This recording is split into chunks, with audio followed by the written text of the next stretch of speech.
রমজান দেখতে দেখতে চলেই যাচ্ছে। চাইলে একদিন পরিবারের সবাইকে নিয়ে একটু সুন্দর মতো ইফতার করতে পারেন। আসসালামু আলাইকুম। আজকের যে ইফতারের ছবিটা দেখছেন সেটা আসলে একটা বিশেষ দিনের ছিল। ভিডিওটা কয়েকদিন আগের, আমার এডিট করার দেরিতে একটু দেরি করে আপলোড করছি।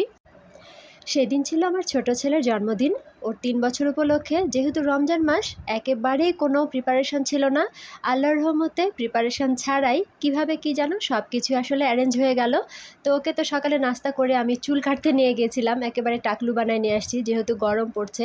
আর এদিকে ছোট বোনের হাজব্যান্ড, ও হচ্ছে বাসায় ছিল, ও আবার পরের দিন চলে যাবে, অফিসে যোগ দান করবে। তো ভাবলাম যে ইফতারটা একটু হয়তো ভালো হলে ভালোই হয়, একসাথে জামাইও চলে যাবে। আর বাচ্চারাও আসলে চিকেন খেতে বা একটু আনন্দ করতে পছন্দ করে।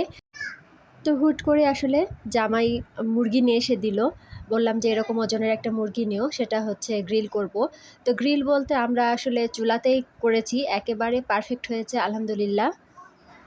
তো যাই হোক, জামাইটা থাকাকালীন অবস্থায় আসলে সে বলছিল আপু প্রতিদিন একই রকম ভাজা পোড়া, যদিও সে আমার হাতের ভাজা পোড়া খুব পছন্দ করেছে আলহামদুলিল্লাহ।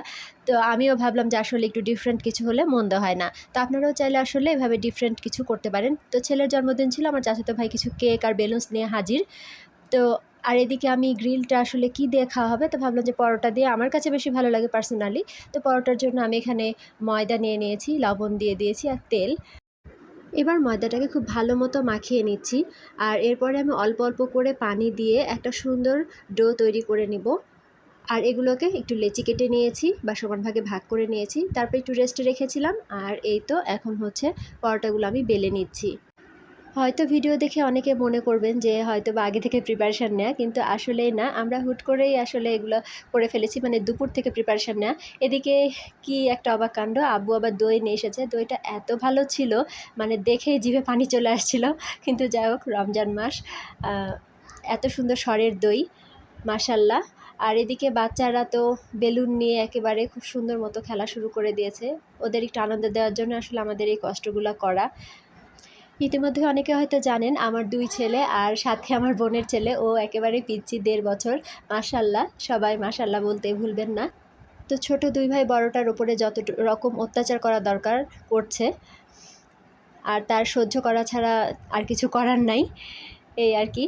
তো যাই হোক, এই তো ম্যারিনেট করা হয়ে গিয়েছিল মাংসটা। এবার হচ্ছে ফাইনালি ভাজার পালা। তো আমি যেহেতু চুলায় ভাজবো, সেহেতু একটু ছোট করে ভাবলাম যত বড় পিস ভাজতে সময় লাগবে, যেহেতু ইফতারের সময় আর বেশি নাই।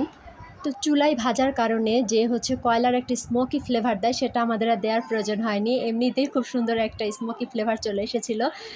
তো আপনারা হচ্ছে গ্রিল কি দিয়ে খেতে পছন্দ করেন, নান, রুটি না পরোটা, অবশ্যই কমেন্ট করে জানাবেন।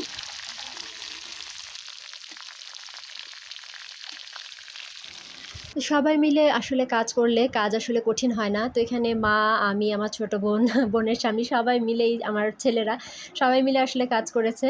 আর আমরা সবাই কাজ এবং খাবার সব কিছু খুব সুন্দর মতো উপভোগ করেছি। তো আজকে এই পর্যন্তই। ধন্যবাদ সবাইকে। আল্লাহ হাফেজ।